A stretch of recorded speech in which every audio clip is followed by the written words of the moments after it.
Wala nang maraming paligoy-ligoy pa, diretso sa punto na. Maiksi lang ang komentaryo, pero diretso sa punto. Maraming kuro-kuro, may tiwali, may totoo. Dito, sa Puntong Diretso tayo. Punto Diretso. Mga kabunyog, mga kababayan, magandang araw po sa inyong lahat. Welcome po sa isa na namang episode ng ating Punto Diretso. Puntuhan natin, mga kabunyog, itong ginawa ng Korte Suprema. Pwede ba talagang manghimasok ang Korte Suprema sa issue ng impeachment? Tama ba ang ginawa ng Korte Suprema? Wala ba talaga itong pakialam? O hindi ba talaga ito pwedeng manghimasok? Sa totoo lang, mga kabunyog, mga kababayan, nakalagay sa konstitusyon. Ang kapangyarihan sa impeachment ay sa Kongreso yan. Binigay yan ng konstitusyon sa Kongreso. Ang power na mag-initiate ng impeachment complaints, exclusive power sa Kamara yan, sa House of Representatives. Ang power to try and decide, sole power yan ng Senado. So pag sinabing nating exclusive ang power ng Kamara sa pag-initiate ng impeachment, sole power naman ng Senado ang pag-try and decide, ibig sabihin hindi shared power yan. Wala siyang, hindi dapat yan sinishare power na yan sa iba. So kahit ang Korte Suprema, hindi ka-share sa power na yan. Solo yan na power ng Senado, kaya nga sole power to try and decide. Exclusive din na power ng Kamara ang pag-initiate ng impeachment. So pwede bang pakialaman yan ng Korte Suprema? Yes, pwede. Yan yung expanded power of judicial review. Anumang bagay sa konstitusyon, sa mga nangyayaring mga issue sa sa mga ginagawa ng mga ahensya, departamento ng gobyerno, ahensya, pwedeng pakialaman ng Korte Suprema. Yan ang judicial review. At pwede siyang makialam tulad dito sa mga exclusive power na ito, sole power na ito, kasi expanded na ang power of judicial review. Anong ibig sabihin ng expanded o mas pinalawak? Kapag may grave abuse of discretion, pwedeng makialam ang Korte Suprema. So ang tanong, ano dapat sana ang nangyari dito? Pwedeng makialam ang Korte Suprema sa proseso ng impeachment na ito ni Sara. Judicial interference. Pero sana, nag-exercise muna siya ng judicial restraint. Ibig sabihin, pagkontrol, pagtimpi. Bakit? Kasi nga, exclusive power ng House yung pag-initiate ng impeachment proceedings at sole power naman ng Senado ang pag-try and decide ng impeachment. So, kumbaga dito, dapat mas grabe ang pagtitimpi at pagkontrol ng Korte Suprema na mag-interfere kasi may mga description nga na exclusive power at sole power ito. Ngayon, pwede lang siyang mag-interfere kung may mga grave abuse of discretion na. Ibig sabihin, napakagrabe na yung paglabag ng konstitusyon na talagang kitang-kita mo na yung pambabasto sa konstitusyon, kitang-kita mo na yung garapalan na hindi pagsunod sa proseso ng konstitusyon, pwede nang mag-interfere ang Korte Suprema dyan. I-invoke na dyan yung grave abuse of discretion, lalo na kung may lumapit sa Korte Suprema para mag-intervene sa pamamagitan ng petisyon. Pero, dapat grave abuse of discretion. Hindi lang simpleng abuse of discretion, grave. Ngayon, ang tanong, mayroon bang nangyaring grave abuse of discretion dito? Nakitang-kita na ba na garapal ang ginawa ng Kamara?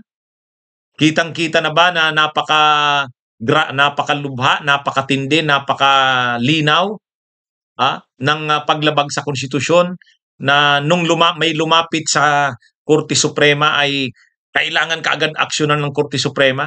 Yung pag-aksyon kaagad-agad ng Korte Suprema at pag-interfere, ang tawag dun, judicial activism eh.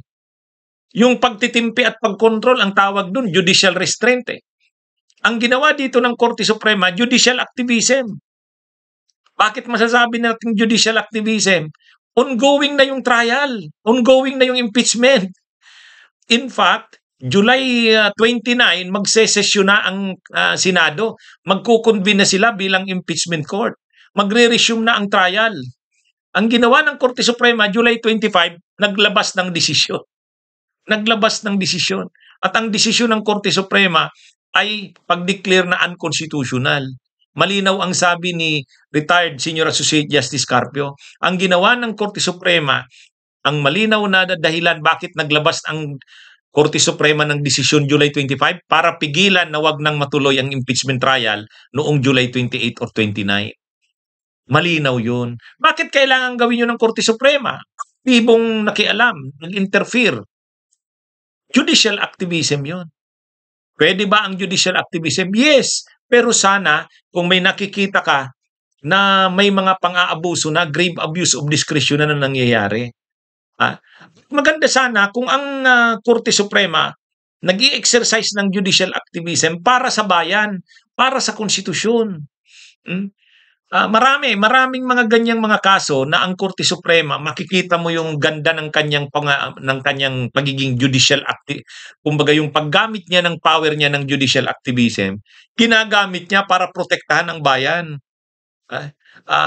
Pero dito hindi. Sa tingin ng marami, ang mas napaboran dito, ang pinagtanggol dito, ang protektahan dito ng Korte Suprema ay si Sara Duterte. Ang pinotektahan dito ay si Sara Duterte. In-invoke ang kanyang na nababiolate ang kanyang rights to due process. In-invoke na hindi na raw nasusunod ang one-year bar rule. Lahat ito pagprotekta. Paano kay Sara? At ang sabi ng Korte Suprema, nakialam na sila dito sa isyung ito kasi ayaw nila na magpagamit sa kung sino man na kampo sa politika. Ang sabi ng Korte Suprema. Pero sa nangyari dito, hindi. Natalo yung paghahangad ng taong bayan na mapanagot ang isang mataas na opisyal ng bayan. So, kaya lumabas tuloy dito, hindi maganda ang naging imahe ng Korte Suprema sa taong bayan at sa publiko. Maraming nagre-react, kahit mga retired Supreme Court justices, pati nga mga dating Chief Justices ng Korte Suprema, nagre-react dito. At grabe ang reaksyon ng publiko ng iba't ibang sektor, kahit mga lawyers, tungkol dito sa naging desisyon ng Korte Suprema. Dahil ang mas nangyari dito, sa halip na kampihan ng Korte Suprema, pangibabawin yung paghahangad ng taong bayan na papapanagot ang mga tiwali na opisyal ng bayan, mas naprotektahan pa dito ang mga inaakusahan ng katiwalian. So hindi maganda sa imahe ng Korte Suprema, ginamit mo ang judicial activism sa ganung pangyayari. Yun ang dito. Sa maraming pagkakataon, hinahangaan ang Korte Suprema kapag mayroong mga pagkakataon na naaabuso na ng mga makapangyarihan ang kanilang kapangyarihan at nasasakripisyo na ang taong bayan at ang bayan, nakikialam na ang Korte Suprema. Yan yung judicial activism. Sa pagkakataon na yon, kagalang-galang, karespeto at kahanga-hanga, kasulo-saludo ang Korte Suprema. Pero sa pagkakataong ito, kabaliktaran. Kahit sabihin mo pang unanimous yung desisyon, ang malungkot, ang sumulat pa ng ponensya, ang sumulat ng desisyon, si Senior Associate Justice Marvic Lunin, na kilala sanang nagtataguyod ng human rights, rule of law, good governance, dating din ng UP College of Law. Kaya nga marami rin nagre-react kay Senior Associate Justice Lunin sa desisyon niyang ginawa. Pero mayroong motion for reconsideration at mayroong mga matitibay na basihan, grounds ang motion for reconsideration. Pwede pang ituwid ng Korte Suprema, i-rectify ang errors nito. At kapag ni-rectify nito ang errors nito, muli babalik ang tiwala at pagrespeto ng mamamayang Pilipino sa Korte Suprema. Dahil kailangan wag mawala ang tiwala ng mamamayang Pilipino sa Korte Suprema. Dahil ito ang huling resort, ito ang last resort ng mamamayan. Kapag may mga pang-aabuso, kapag may mga katiwalian na nangyayari sa bayan na hinihingi ng taong bayan na managot ang mga nasabing opisyal ng bayan. Ito na ang isang halimbawa, itong kaso ni Sara Duterte. Okay, mga kabunyog, mga kababayan, magandang araw sa inyong lahat. Mabuhay po tayo, ito po ang Ponto Diretso. Bunyog, bunyog, halikan na kasama ka. Bunyog, kapag buklod ay may pag-asa. Luzon, Visayas, Mindanao, isa ang pananaw.